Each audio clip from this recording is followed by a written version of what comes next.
মাইনী নদীর ভাঙনের ঝুঁকিতে পড়েছে খাগড়াছড়ির নাড়াইছড়ি সীমান্তের একমাত্র বাজার। কয়েকটি দোকান এরই মাঝে বিলীন হয়ে গেছে।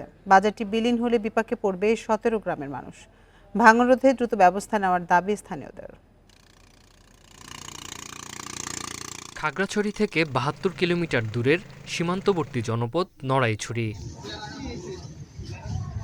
আশেপাশের ১৭ গ্রামের ৫,০০০ মানুষ নড়াইছড়ি এই বাজারের উপর নির্ভরশীল। সাম্প্রতিক পাহাড়ি ঢলে ক্ষতিগ্রস্ত হয়েছে মাইনী নদীর দুই পাড়ের প্রায় ২০০ মিটার এলাকা। সেই সাথে বাজারের কয়েকটি দোকান বিলীন হয়েছে। প্রতি বছরে এই পাহাড় ভাঙতে ভাঙতে এখন অনেক দূরে চলে আসছে। নার্সারি বাজারটা আগে ছিল ওই পার পর্যন্ত, এখন এই নদীতে ভাঙনের ফলে হয়তো এই দোকানপাটগুলো সব নদীতে পড়ে গেছে। বাজারটি রক্ষায় দ্রুত পদক্ষেপ নেওয়ার দাবি জানিয়েছেন স্থানীয় জনপ্রতিনিধিরা। বাবুসরা ইউনিয়নের থেকে এটা এই নার্সারি বাজার ৩৫ কিলোমিটার দূরত্ব। এই ৩৫ কিলোমিটার দূরত্বর এই জনবহুল এলাকায় এই বাজারটি যদি আমরা টিকিয়ে রাখতে না পারি, তাহলে অদূর ভবিষ্যতে সাধারণ জনগণ অনেক ভোগান্তিতে থাকবে।